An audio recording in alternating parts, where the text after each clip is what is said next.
Assalamualaikum warahmatullahi wabarakatuh. Salam sejahtera, salam budaya, rahayu, rahayu, rahayu. Berjumpa lagi dengan saya Mas Oo di channel Pusaka Jawa Official. Alhamdulillah wa syukurillah. Segala puji bagi Allah yang telah memberikan segala nikmatnya. Nikmat yang paling besar bagi kita adalah nikmat iman dan Islam, serta nikmat diberikan kesehatan di antara nikmat-nikmat yang lain yang tidak bisa saya sebutkan secara zahir maupun batin. Salam salam semoga selalu tercurah kepada junjungan Nabi besar kita Nabi Muhammad SAW serta keluarganya, sahabatnya, serta pengikutnya ila yaumil akhir. Allahumma ja'alna minhum. Semoga kita semua digolongkan umat Rasulullah SAW dan mendapatkan syafaat dari beliau kelak di akhirat nanti. Semoga Allah Subhanahu wa taala menjaga iman Islam kita, menjaga ketauhidan kita, menjaga keimanan kita sampai nafas terakhir kita, sampai ajal menjemput kita, sampai kita mendapatkan gelar sebagai hamba-hamba yang husnul khotimah. Diawali dengan bismillah, diakhiri dengan alhamdulillah. Sahabat Pusaka Jawa dimanapun Anda berada, semoga sahabat Pusaka Jawa selalu dalam keadaan terbaik dalam lindungan Allah Subhanahu wa taala, dijauhkan dari segala macam mara bahaya baik zahir maupun batin, dijauhkan dari segala macam musibah baik musibah banjir, angin topan, longsor, gempa bumi, gunung meletus, kebakaran, kebanjiran, ataupun musibah-musibah yang lain tidak bisa saya sebutkan secara rinci. Musibah otak kayak mumet, atine cupet, ya, musibah rumah tangga, ataupun musibah penyakit. Sahabat Pusaka Jawa yang sedang sakit, semoga Allah angkat penyakitnya, diberikan kesehatan, kesembuhan, serta diberikan ganjaran berupa pahala karena telah sabar dalam menjalani cobaan berupa sakit. Sahabat Pusaka Jawa yang sedang terpuruk ekonominya, semoga Allah bukakan keran rezekinya lebar-lebar dan mendapatkan rezeki yang berkah berlimpah sampai ke anak cucu. Tidak cuma sahabat Pusaka Jawa, teman-teman hadirin sahabat Pusaka Jawa pun saya doakan hal yang sedemikian rupa. Alhamdulillah wa syukurillah sahabat Pusaka Jawa, pada siang hari ini Al-Fakir bisa membuat video. Mudah-mudahan apa yang Al-Fakir sampaikan ini menjadikan satu keberkahan di dunia wal akhirah, menjadikan satu kebahagiaan di dunia maupun di akhirat, bukan menjadikan satu kemudorotan. Pada siang hari ini Al-Fakir akan membabar satu bilah pusaka yang memang diperuntukkan dulunya hanya untuk para raja dan pangeran saja. Ya tentunya mungkin sahabat Pusaka Jawa berpikiran bahwasanya oh pasti dapur ganda. Tidak itu. Ada satu dapur lagi yang memang diciptakan khusus untuk para pangeran ataupun para raja. Bahkan salah satu film yaitu Sultan Agung Hanyokrokusumo yang difilmkan di layar lebar itu memakai dapur keris ini. Yang sudah nonton filmnya pasti tahu ya. Nah, sahabat Pusaka Jawa dimanapun berada, makna filosofi dapur keris ini memang sangat luas agar menjadi orang yang punya wawasan yang luas, berjiwa lapang dada yang besar, mempunyai jangkauan wilayah pun yang lebar pula. Artinya serba besar seperti itu. Nah, sahabat Pusaka Jawa dimanapun Anda berada, dapur keris apakah itu? Kita ambil bilah pusakanya. Yang Anda lihat saat ini adalah warongkonya warongko Gayaman Surakarta Wondo Kakok Banci. Ya, kemudian untuk mendaknya ini mendak parijata. Untuk handle-nya ini handle Gatot Kaca Sebo atau Moro Sebo. Kita buka bilahnya. Bismillahirrahmanirrahim. Oh, istimewa sekali. Sahabat Pusaka Jawa dimanapun Anda berada, ya, yang Anda lihat ini dapurnya gagah sekali, ya, ini gagah sekali.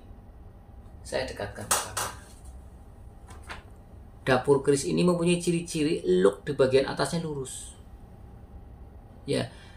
Kita hitung looknya 1, 2, 3, 4, 5, 6, 7. Dapurnya look 7, sahabat Pusaka Jawa. Kemudian memakai kembang kacang pokok. Pokok ini seperti ini. Biasanya kan begini gelung ya. Kemudian memakai jalen, memakai lambe gajah, memakai keruwingan, memakai greneng. Ya, ini adalah dapur keris Megantoro. Megantoro mempunyai arti dari Mega Antoro. Berarti mega awan yang luas. Nanti kita babar. Mudah-mudahan ingat. Sahabat Pusaka Jawa dimanapun Anda berada, tampilan dari keris ini saja sudah gagah sekali. Coba Anda lihat. Ya, saya pegang kayak gini ya. Saya kalau jarak jauh harus pakai kacamata. Nah, ya kan, gagah kan. Dipegang aja gagah sekali tuh. Kita ukur panjang bilahnya, sahabat Pusaka Jawa. Saya itu matanya mungkin juga plus, jadi kenapa kadang tak copot. Kalau ini lihat deket itu harus dicopot, harus plus ini. Kita ukur panjang bilanya dari pangkal sampai ke ujung. Panjang bilanya cukup panjang sahabat, 37,5 cm, cukup panjang keris normal. Tapi yang membuat keris ini gagah pada bilanya dia agak lebar. Di bagian tengahnya ini hampir 2 cm. Di bagian bawah lebar bilanya ini 2 cm lebih. Jadi ini kerisnya gagah. Ya. Kemudian di panjang gonjoknya ini. Panjang gonjoknya ini 9,5 cm, panjang sekali. Keris kalau sudah panjangnya 9,5 cm udah keris istimewa. Ya. Sahabat Pusaka Jawa dimanapun Anda berada, sekarang kita bahas tentang pucukan bilanya. Pucukan bilanya ini Nyujen, ya. Pucukan bila ada 6, yang masyhur ada 4. Nyujen, Anggapa Kopong, Ampututumo, terus Udup Gambir, Luki Pinetet sama Ngumya. Nah, ini Nyujen dengan makna filosofi agar segala hajatnya semua tembus, seperti halnya tusuk sate yang sujen itu kan tajam, seperti itu. Secara fungsional pun kalau untuk dipergunakannya bisa buat nusuk cepet gitu ya.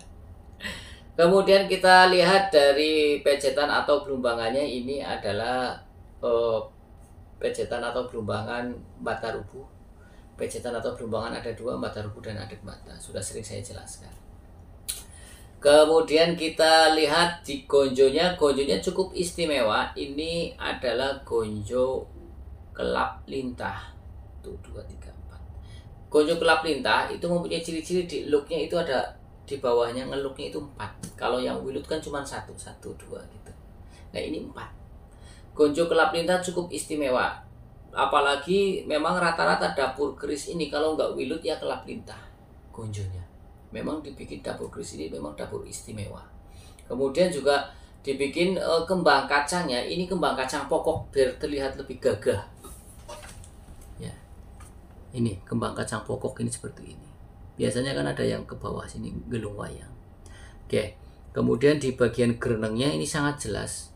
Huruf do-nya pun sangat jelas ini. Tuh saya lihat tadi. Mana? Ya, oke. Sahabat Pusaka Jawa dimanapun Anda berada, ya, coba pada keris-keris dapur keris Megantoro, sahabat Pusaka Jawa. Keris Megantoro kan ada banyak. Ada keris Megantoro yang memang garap-garap dalam, artinya garap-garap keraton. Ada memang keris Megantoro yang garap umum. Dan untuk keris-keris yang dapur Megantoro bermutu tinggi terdapat kruwingan. Nah, di sini ini ada kruwingannya di sini. Terdapat kruwingan, ya sahabat Pusaka Jawa. Di kiri dan kanan, ya ada odo-odonya juga. Ini kan odo-odo nih, ini odo-odo, ya kan. Nah di kanan kirinya ini ada kruwingan, ini nih, kayak lis-lisan nih. Nah ini sampai kepada hampir ke ujung bilah di sini. Anda lihat di sini. Ini jelas tegas sekali ya, ricikannya jelas tegas sekali tuh. Ya. Ada yang separuh, bahkan ini lebih dari separuh, ya kan? Ada yang separuh. Dan juga gonjonya kadang wilut dan juga memakai kanyut. Ini juga, ini udah bukan wilut lagi, ini sudah kelap lintah gonjonya. Ini sudah istimewa, sangat istimewa. Kanyutnya pun jelas. Ya, di sini di ujungnya dia ke atas. Nah, ya kan? Masih utuh. Oke. Sahabat Pusaka Jawa. Dapur Megantoro itu tidak cuma pada keris, di tombak pun ada dapur Megantoro. Nah, ciri-ciri dari dapur Megantoro yang mencirikan biasanya look atasnya begini lurus ya. Hampir mau lurus. Oke, sahabat Pusaka Jawa. Sekarang kita babar tentang pamornya, sahabat Pusaka Jawa. Pamornya ini cukup istimewa. Ya. Ini pamornya cukup istimewa di sini. Dimana pamor ini bulatan-bulatannya itu banyak dan merata di full bilah. Oke, ya. pamornya bulatan-bulatannya banyak. Saya kasih unjuk ya.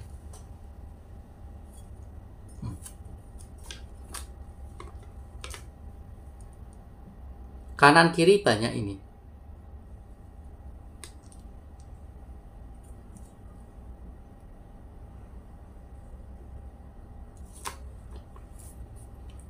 Kanan kiri bulatan-bulatannya banyak. Ini kanan kiri bulatan-bulatan. Full body. Di dalam sini juga sama. Bulatan-bulatannya banyak. Jadi tidak cuma di kanan kiri saja, tapi di dalam sini ini pun bulatan-bulatan. Ini kameranya agak kurang jelas. Coba kalau kameranya yang jelas.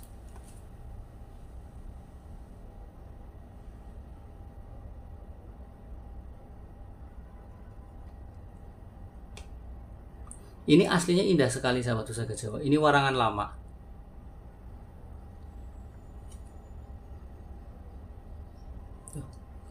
Ini di dalamnya pun bulatan-bulatan.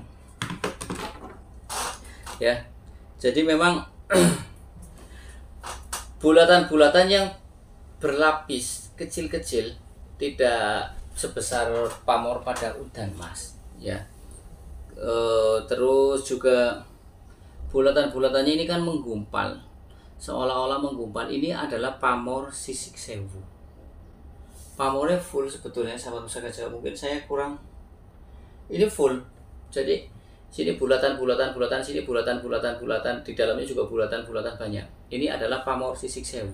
Pamor sisik sewu kalau pada era zaman pecinta keris golongan tua, yaitu antara tahun 1930-an, ini dianggap sebagai pamor udan mas tiban.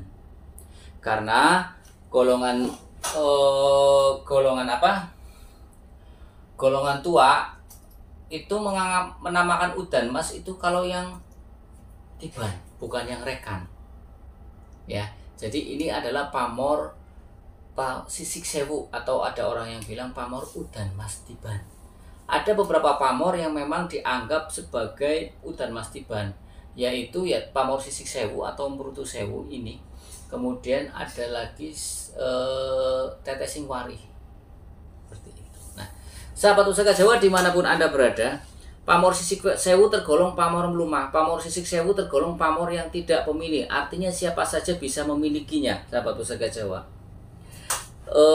Pamor sisik sewu itu banyak dicari para pengusaha yang mempunyai banyak karyawan. Kenapa kok mempunyai banyak karyawan ya?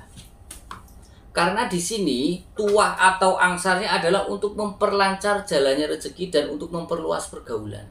Jadi ada dua. Ketika kita usaha macet, usaha kita sana sini mentok sepi. Nah, di sini doa dari Sang Empu adalah untuk menjebol sesuatu yang macet. Peralon, kalau banyak sumbatan-sumbatannya, ya banyak sumbatan-sumbat kotoran-kotoran di dalam kan macet nih, air nggak bisa keluar nih. Nah ini buat dobraknya, dor, ya rezekinya keluar. Sama dengan manusia kadang ada yang membuat rezeki kita seret, contohnya banyak berbuat dosa, contohnya lagi banyak mendolimi orang. Nah dengan doa-doa dari Sang Empu yang disematkan pada bila pusaka ini agar penghalang-penghalang itu bisa dijebol dengan doa-doa dari Sang Empu yang sudah melakukan tirakat olah batin, memohon kepada Tuhan Yang Maha Esa. Seperti itu. Ya, sahabat Pusaka Jawa. Nah, sahabat Pusaka Jawa dimanapun Anda berada, di samping itu juga untuk memperluas pergaulan. Artinya bagaimana? Orang yang mempunyai pamor sisik sewu itu dipaksa agar dia bisa pergaulannya luas. Yang tadinya dia introvert, tidak suka bergaul, cocok buat orang-orang seperti itu. Nanti ketika memulai pamor sisik sewu, dia bisa gampang.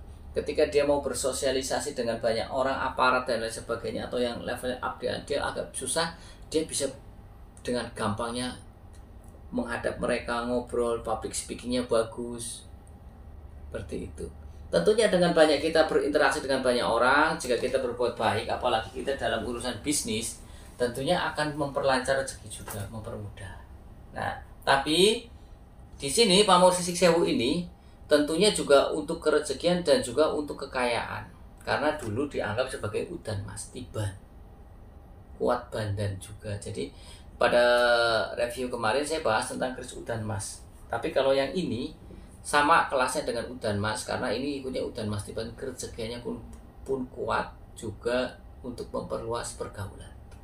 Sahabat Pusaka Jawa dimanapun Anda berada, sekarang kita bahas makna filosofi dari Luk 7. Makna filosofi dari Luk 7 adalah agar si pemilik dapur keris Luk 7 itu mempunyai wibawa yang besar dalam bicara, dalam omongannya. Ketika dia memerintah orang ditaati, ketika dia berbicara mempengaruhi lawan bicaranya, ketika dia menghardik atau membentak, membuat orang takut yang mendengarnya, mempunyai power di omongan. Ya, mempunyai power di omongan. Tentunya ini ada hubungan erat dengan nama dapurnya Megantoro. Apalagi tadi untuk memperluas pergaulan di Pamor Sisik Sewu itu kan ada.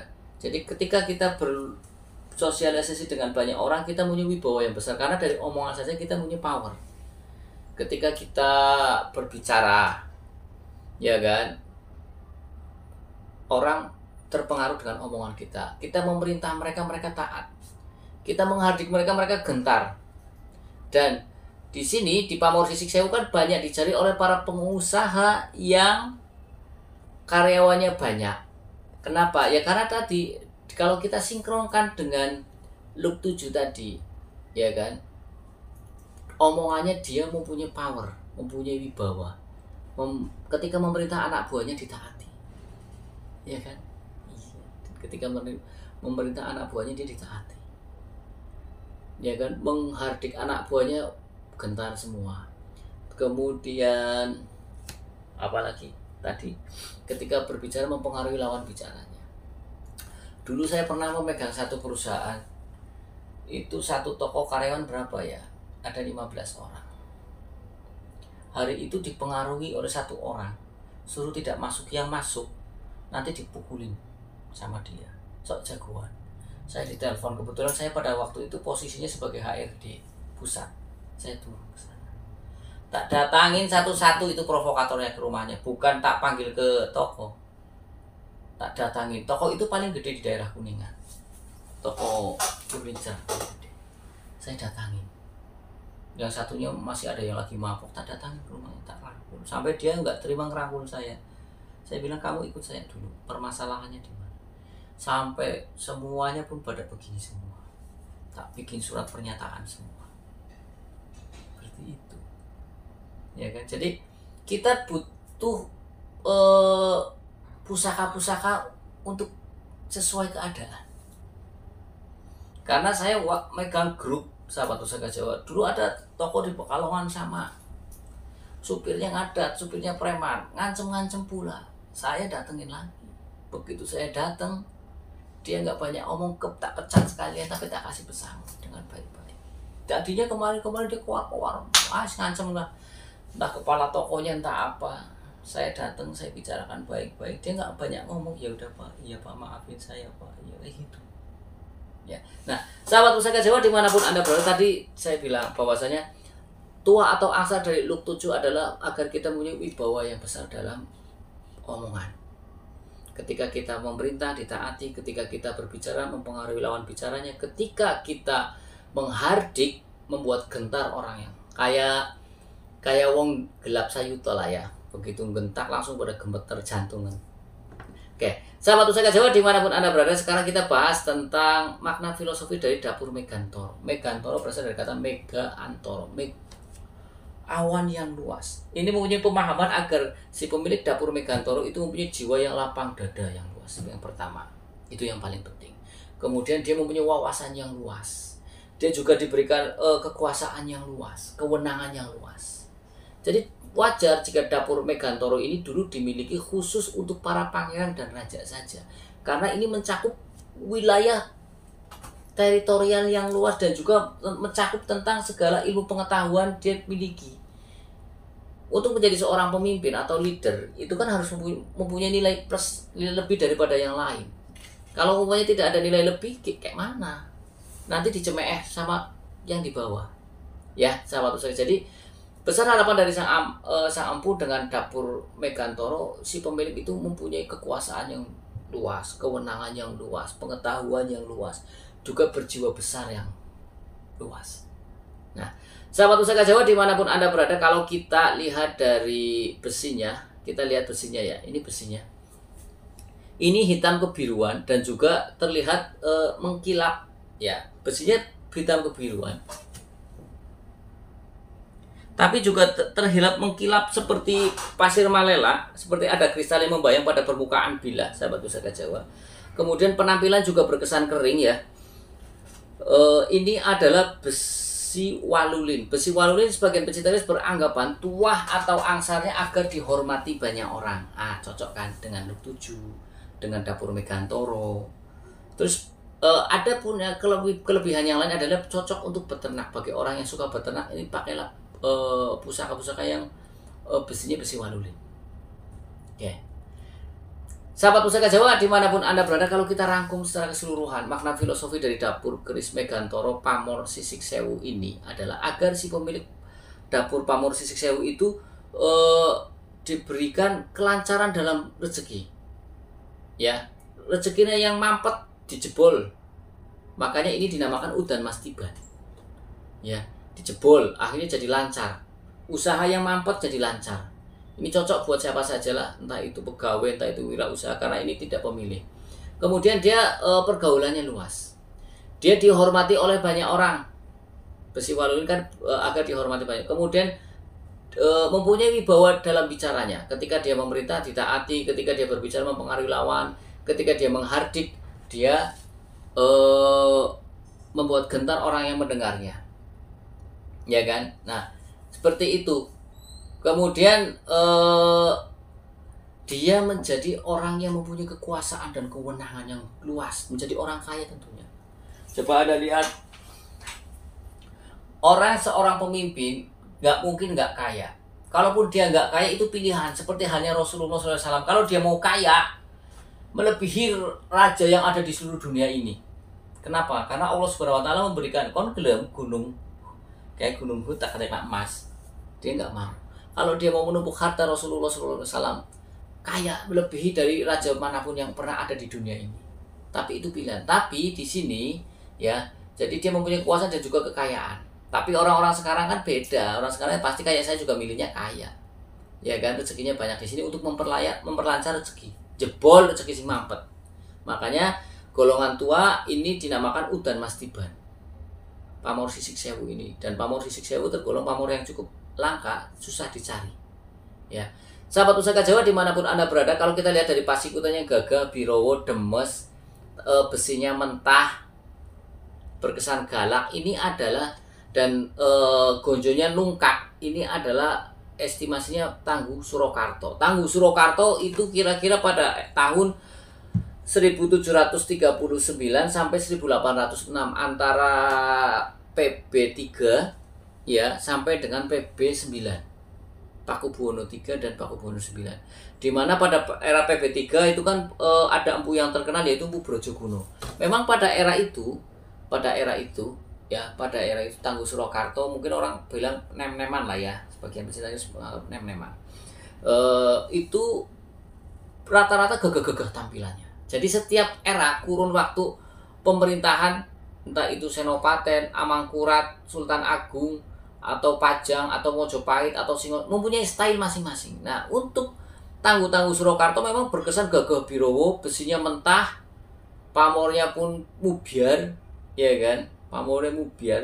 Kemudian gonjonya memakai tungkakan. Dan kalau untuk besi Tangguh Surakarta ya masih bagus barangnya, masih tebal, masih gagah. Ya, karena masih di era 1739 sampai dengan 1800-an. Sekarang tahun berapa? 2000. Ya, 200 tahun lah ya. 2000 lebih, 200 tahun lebih lah, cukup lah.